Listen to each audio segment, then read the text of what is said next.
অনেক বছর আগের কথা। গ্রামের নাম ছিল শান্তিপুর। শান্তিপুর গ্রামের শান্তি এখন যেন বিলুপ্ত প্রায়। সেই গ্রামের পাশেই ছিল এক ঘন জঙ্গল। সেই জঙ্গলে বাস করত সোনার পাখি এবং রূপার পাখি। সেই গ্রামের কৃষকরা ছিল অনেক পরিশ্রমী। তারা কষ্ট করে জমিতে ফসল ফলাতো, আর এদিকে সেই সোনা এবং রূপার পাখির দল সেই কৃষকের কিছু ফসল নষ্ট করে ফেলতো। এভাবেই চলতে থাকে বেশ কিছুদিন। এমনই একদিন সকালে শান্তিপুরের জমিদার সেই পাখিদের হাত থেকে বাঁচার জন্য গ্রামে একটা ঘোষণা করলো। শোনো শোনো শোনো, শান্তিপুর জঙ্গলের সোনার পাখি রূপার পাখি যে গ্রাম থেকে তাড়াতে পারবে, জমিদার মশাই তাদের 100 বিঘা সম্পত্তি দান করবে। শোনো শোনো শোনো, কে করতে পারে এমন কাজ আজই চলে এসো জমিদার বাড়িতে। শোনো শোনো শোনো, পাখিদের তাড়িয়ে আজই হয়ে যাও 100 বিঘা জমির মালিক। শোনো শোনো শোনো, কে কোথায় আছো? জমিদারের এমন ঘোষণা শুনে গ্রামবাসী তাদের নিজেদের মধ্যে কথা বলতে থাকে। ওই দেখো দেখো জগেন্দা, জমিদার মশাই কি ঘোষণা করলো। আমাদের গ্রামে এমন কে আছে যে এত বুদ্ধি দিয়ে সোনার উপর পাখি গ্রাম থেকে তাড়িয়ে দেবে? না না বাবু, আমাদের গ্রামে এমন কোনো মানুষ নেই যার এত বুদ্ধি। আর শুনেছি নাকি ওই পাখিদের মধ্যে অলৌকিক কিছু ক্ষমতা আছে, যে সোনা রূপা জাদুর পাখি কেই বা ওদের সাথে পাঙ্গা নেবে। জমিদার মশাই নিজে পাচ্ছে না তো, এজন্য আমাদের গ্রামের মধ্যে থেকে এই পাগল ছাগল মানুষ খুঁজতেছে। হ্যাঁ, তুমি ঠিক বলেছো। এই পাখিগুলো তার যে সে পাখি নয়। এ রাজ্যের মানুষ তার কম চেষ্টা করেনি, সবাই ব্যর্থ হয়েছে। আবার নতুন করে কে চেষ্টা করবে? সব থেকে ভালো হয় ওই জঙ্গলটাই পুরোটাই আগুন জ্বালিয়ে দিই। না থাকবে বাঁশ, না বাজবে বাঁশুড়ি। তখনই পাশ থেকে নগেন বলে ওঠে, আমি যাব, আমি সব পাখি তাড়িয়ে দেব। সোনার পাখি পালানোর পথ পাবে না। আমার যে কত বুদ্ধি, এতদিন কাউকে দেখাইনি। আমার বুদ্ধি যে গিজ গিজ করে, এবার দেখবে সবাই। হা হা হা হা হা হা। ওরে পাগলের ঘরের হাফ পাগল, তুই থাম তো। সারা জীবন তো গ্রামের মধ্যে হাফ পাগল গিরি করে চলেছিস, আবার তোর আসবে বুদ্ধি কোথা থেকে? পাগলের আবার বুদ্ধি? বুদ্ধি কি সজনে পাতা যেটা ঝরঝর করে ঝরে পড়বে? আরে বাবু রে, পাগল বলে কি বুদ্ধি থাকবে না? আমার মেলা বুদ্ধি আছে। আমার হাতের 3টা বুদ্ধির মধ্যে 4টা বুদ্ধি করব, আর পাখি পালানোর পথ পাবে না। কিছু কই না বলে কি আমার কোনো বুদ্ধি নেই? বুদ্ধি আমার সব হাঁটুর নিচে রেখে দিই। যখন মন চাই কুট করে মাথার উপর তুলে তারপরে বুদ্ধিটা প্রয়োগ করে দিই। তুমি চেনো, আমার চেনো কত বুদ্ধিমান আমি। এ পাগল, তুই থামবি নাকি পুলিশ ডাকবো? তখন থেকে কি যে বলছিস, আমাদের মাথায় বুদ্ধি নেই, তোর মাথায় আবার বুদ্ধি আসবে কোথা থেকে? আমি এমনিতেই থেমে যাব। বেশি বললে যদি আমার 2-4টা বুদ্ধি তোমরা শিখে যাও। তোমরা থাকো গো বাবু, আমি গেলাম, বাড়ির দিকে রওনা হই। আমার বুদ্ধি আবার যেখান সেখান আমি খরচ করি না। অপরদিকে এই খবর সোনারূপার পাখির কাছে পৌঁছে যায়। তখন নিজেদের মধ্যে তারা কথোপকথন করতে থাকে। এই শুনেছিস রূপা, জমিদার মশাই নাকি আমাদের তাড়িয়ে দেবে। এত সোজা আমাদের তাড়িয়ে দেওয়া? এত সুন্দর গ্রাম ছেড়ে আমরা কোথাও যাবনি।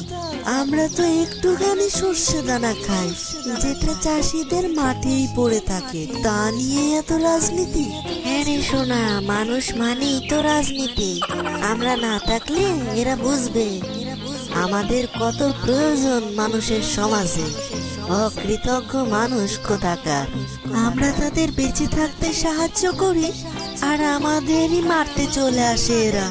আজ অব্দি কত মানুষই তো আসলো আমাদের খাঁচায় বন্দি করতে, কেউ কি পেরেছে?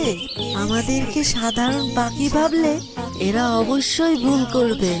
আসুক না আসুক, আমরাও এবার কমে ছেড়ে দেব না। আমরাও সোনা রূপার পাখি। আঙুল কেটে যাত্রা ভঙ্গ করতে আমরাও জানি। এতকাল মানুষের সাথে আছি, তাদের ব্যবহার আচার যদি না শিখি তাহলে আর কি করলাম এত বছর তাদের সাথে মিশে। পরের দিন সকালে সকাল হতে না হতেই নগেন পাগল জমিদারের বাড়ির উদ্দেশ্যে যাত্রা শুরু করে। আর সে মনে মনে বলতে থাকে, আমি আজ পাখিগুলোকে তাড়িয়ে দেব, না হলে এই জমির লোভে মানুষজন যদি পাখিদের মারতে থাকে তাহলে একটা পাখিও কি বাঁচবে? এটা আমি কিছুতেই হতে দেব না। পাখিদের যেভাবেই হোক, ভয় দেখিয়েই হোক, আর যেভাবেই হোক না কেন পাখিদের এখান থেকে তাড়াতেই হবে। কত সুন্দর পাখি আকাশে ওড়ে ফুরফুর ফুরফুর করে, কি সুন্দর লাগে আমার দেখতে। তাও সবাই পাখিদেরকে তাড়াতে চায়, আমার একটু ভালো লাগে না। না না, আমার এখনই যেতে হবে, জমিদারের সাথে কথা বলতে হবে। আমি পাগল হলে কি হবে? আমার অনেক বুদ্ধি, আমি কাউকে বলবো না আমার এই বুদ্ধির কথা। এসব বলতে বলতে নগেন পাগল জমিদারের বাড়িতে উপস্থিত হয়। জমিদার তখন নগেন পাগলকে দেখে বলে ওঠে, কি হে নগেন পাগল, হঠাৎ আমার বাড়িতে কি মনে করে? তোমাকে কি কেউ কি আবার কিছু বলেছে? আবার কার নামে নালিশ করতে এসেছো এখানে? হুট ভালো লাগে না চিনি ছাড়া চা। জমিদার মশাই, আমি কি শুধু নালিশ করতেই আসি এখানে? আমার অনেক বড় একটা কাজের জন্য আমি এসেছি আপনার কাছে। কি যেন কাজটা? ও মনে পড়েছে। জমিদার মশাই, আমি পাগল হলে কি হবে? আমার অনেক বুদ্ধি, গ্রামের মানুষ তো জানে না আমার কত বুদ্ধি মাথার ভিতর গিজ গিজ করে। আগে দয়া করে আপনি আমার একটা সুযোগ দিন তো, আমি শান্তিপুর জঙ্গলের সব পাখি ফুট ফুট করে তাড়িয়ে দেব। আরে নগেন পাগল, তুই এসব পারবি না বাবা। এসব কি আর চারটেখানি কথা? গ্রামের কত মহারথী গেল এসব পাখিদের ধরার জন্য, তারা কেউই পারলো না। তুই এসব পারবি না, এ যেন তেন মানুষের কাজ না রে। এর জন্য অনেক বুদ্ধিমান মানুষ দরকার। আগে জমিদার মশাই, আমি ছোট্ট করে একটা কথা বলতে চাই। আমি ছাড়া এ কাজ কেউ করতে পারবেনি। আপনার রাজ্যে আমি ছাড়া কেউ বুদ্ধিমান নেই, সবাই বোকা, কেউ চালাক না। আমারে একবারটি এই কাজটা দিয়েই দেখেন, আমি যেভাবেই হোক কাজটা সম্পন্ন করে আপনাকে দেবই দেব। এ পাগল তো একদম দেখছি নাসর বান্দা। আচ্ছা ঠিক আছে ঠিক আছে, আমি তোকেই কাজটা দেব। আর যদি না পারিস তাহলে পাগলের ঘরের পাগল, তখন দেখবো তোরে, তোর মুখের এত বড় বড় কথা কোথায় যায়। পরের দিন সকালে সকাল হতে না হতেই নগেন সেই জঙ্গলের উদ্দেশ্যে রওনা দেয়। আর সে মনে মনে বলতে থাকে, এবার গ্রামের মানুষ বুঝবে আমি কি জিনিস, আমার মধ্যে কত প্রতিভা লুকিয়ে আছে। হাতের এই বাঁশটা দিয়ে সব পাখি তাড়িয়ে দেব। ওরে বাবারে, নগেন তোর এত বুদ্ধি! সোনার উপর পাখি, এবার তোদের খবর আছে। তোদের ব্যবস্থা না করা পর্যন্ত নগেন কিন্তু আর বাড়ি ফেরবে না, এ কথা পাখিদের বুঝিয়ে দিতে হবে। এসব বলতে বলতে নগেন সে জঙ্গলের মধ্যে পৌঁছে যায়। আর সে পাখিদের দেখতে পায়। সব পাখিগুলো গাছের মগডালে বসেছিল। এসব দেখার পর নগেন তার হাতের বাঁশটি দিয়ে গাছের ডালে আঘাত করতে থাকে। এতে পাখিগুলো এক ডাল থেকে অন্য ডালে গিয়ে বসে। এভাবেই সে সারাদিন গাছের ডালে আঘাত করতে থাকে। একটা সময় সে ক্লান্ত হয়ে যায়। আর সে গাছের নিচে বসে অঝরে কান্না করতে থাকে। তখনই সেখানে সোনা রূপার পাখি উপস্থিত হয় এবং সোনার পাখি রূপার পাখিকে বলে ওঠে, দেখ দেখ রূপার পাখি, লোকটা কিভাবে কান্না করছে। আমার তো আর এটা দেখে সহ্য হচ্ছে না রে। গ্রামের মানুষ এমনিতেই নগেনকে তুচ্ছ তাচ্ছিল্য করে। হ্যাঁ, ঠিক বলেছিস সোনার পাখি। এই নগেন পাগল আমাকে একবার রক্ষা করেছিল। যখন গরমে আমি কোথাও খাবার পাচ্ছিলাম না, তখন নগেন পাগল তার খাবার আমাকে দিয়েছিল। আর আমার মাথায় জল ঢেলে সে আমাকে সুস্থ করে তুলেছিল। আমি এমনিতেই এই নগেন পাগলের কাছে ঋণী আছি। তাহলে আর দেরি কিসের রে রূপার পাখি? এমন ভালো মানুষকে আমরা চল উপকার করি। এই বলে সোনার পাখি রূপার পাখি গাছ থেকে নিচে নেমে আসে আর সে নগেনকে বলতে থাকে, নগেন, তুই আর কান্না করিস না রে। তোর ইচ্ছা আমরা পূরণ করব। আমরা এই জঙ্গলে না থাকলে তুই খুশি তো? তোমরা কথা বলতে পারো? আমি তো আগে জানতাম না। আমি খুশি না, রাজামশাই খুশি, তাই আমার এই কাজটা করতেই হবে। তোমরা ফসল নষ্ট করে দাও না, তাই যে কোনো সময় মানুষ তোমাদের উপরে হামলা করতে পারে। তাই আমি আসলাম তোমাদের এই জঙ্গল থেকে তাড়িয়ে দিতে। তোমরা চলে যাও না, চলে যাও, এই জঙ্গল থেকে দূরে কোথাও চলে যাও। আমরা ফসল নষ্ট করি না রে, আমাদের জন্যই তোদের ফসল ভালো হয়। আমরা যদি এখানে না থাকি তাহলে তোরা বুঝতে পারবি আমাদের কতটা প্রয়োজন তোদের সমাজে। দেখো পাখি, এত কিছু বললে লাভ নেই। তোমরা এখান থেকে চলে যাও, জমিদার মশাই এতেই খুশি হবে। এজন্য তোমাদের এখান থেকে চলে যাওয়াই শ্রেয়। ঠিক আছে, তবে তাই হবে। আমরা এখান থেকে চলে যাচ্ছি। আর একটা কথা মনে রাখিস। এই বলে সোনার পাখি নগেনকে কিছু বলে দেয়, আর নগেনকে একটা পালক দিয়ে সেখান থেকে অদৃশ্য হয়ে যায়। এভাবেই দেখতে দেখতে রাত নেমে যায়। পরদিন সকাল হতে না হতেই গ্রামবাসী বলতে থাকে, এই দেখেছিস দেখেছিস, গ্রামে কোনো পাখি নেই, সবকিছু কেমন যেন চুপচাপ হয়ে শান্ত হয়ে গেছে। তাহলে কি নগেন পাগল সত্যি কাজটা করে ফেলেছে? ওরে বাবা রে বাবা, শেষ অবধি পাগল সত্যি সত্যি কাজটা করে ফেললো। পাগলের মাথায় বুদ্ধি আছে, এটা এখন মানতেই হবে। এদিকে জমিদার মশাই নগেনের কাজে খুশি হয়ে নগেনের বাড়ির সামনে উপস্থিত হয়, আর জমিদার মশাই বলতে থাকে, নগেন, ও নগেন, বাড়িতে আসো। কিভাবে এই অসম্ভব কাজটা তুমি সম্পন্ন করলে? তোমাকে নিয়ে তো আমার গর্বে বুকটা ভরে যাচ্ছে গো। এত বুদ্ধি তোমার নগেন, আগে তো বুঝতে পারিনি। আজ থেকে আমার জমির 100 বিঘা জমি তোমার। আমার কথা আমি রেখেছি, আর গ্রামের কেউ যেন তোমাকে পাগল না বলে, সে ব্যাপারটা আমিই দেখব। আগে জমিদার মশাই, আপনাকে অনেক ধন্যবাদ। আর আপনাদের আশীর্বাদ আর ভগবানের কৃপা না থাকলে আমি কিন্তু কোনোদিনই এই কাজটা করতে পারতাম না। এভাবেই দেখতে দেখতে কেটে যায় 6 মাস। এখন আর শান্তিপুরের মানুষের দুশ্চিন্তার শেষ নেই।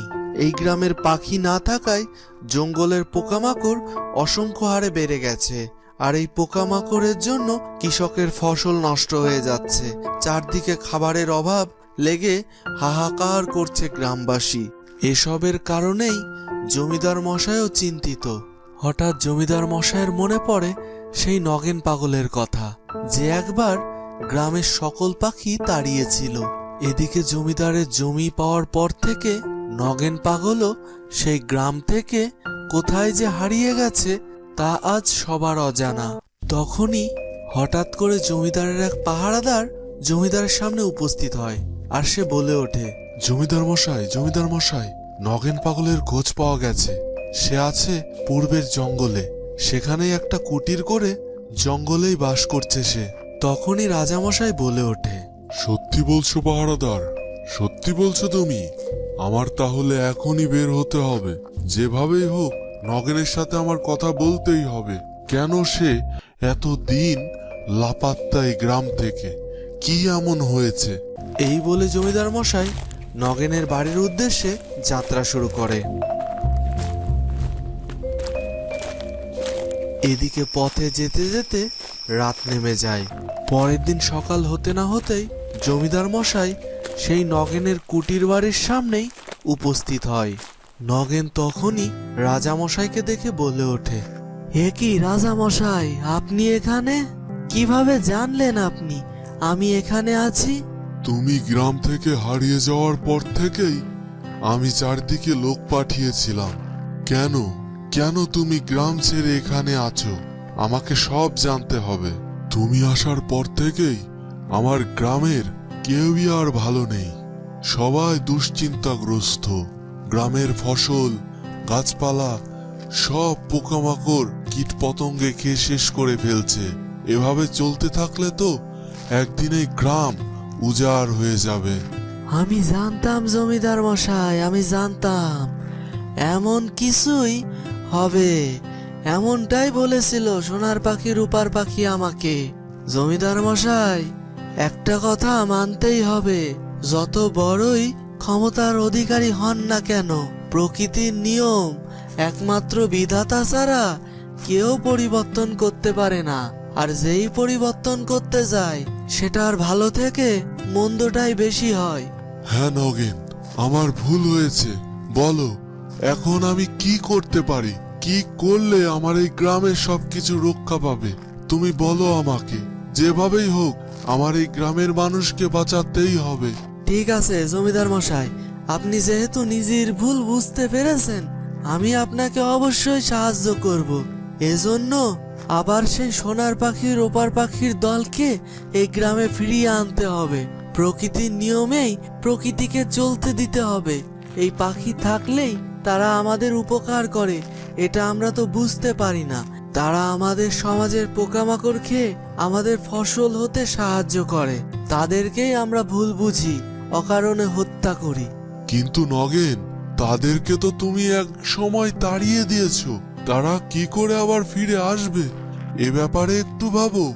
তারা না আসলে তো আর কিছু হবে না। জমিদার মশাই দেখেন, আমিও একটু জাদু জাদু শিখেছি, সেটাই দেখাবো আজকে আপনাকে। এই বলে নগেন পাগল সেই সোনার উপর পাখির দোয়া পালকটি শূন্যে ভাসিয়ে দেয়। তখনই সেখানে একটি আলোক রশ্মির সৃষ্টি হয়। সেই আলোক রশ্মি থেকে সেই সোনার উপর পাখি বেরিয়ে আসতে থাকে। এভাবেই প্রকৃতির নিয়মে চলার জন্য শান্তিপুরের শান্তি আবার ফিরে আসে। তো বন্ধুরা, আজকের গল্পটি কেমন লাগলো তোমাদের? যদি ভালো লেগে থাকে তাহলে অবশ্যই লাইক এবং সাবস্ক্রাইব করে দিও। আজ এ পর্যন্তই, দেখা হবে পরের কোনো ভিডিওতে। সে অবধি ভালো থাকো এবং সুস্থ থাকো। ধন্যবাদ।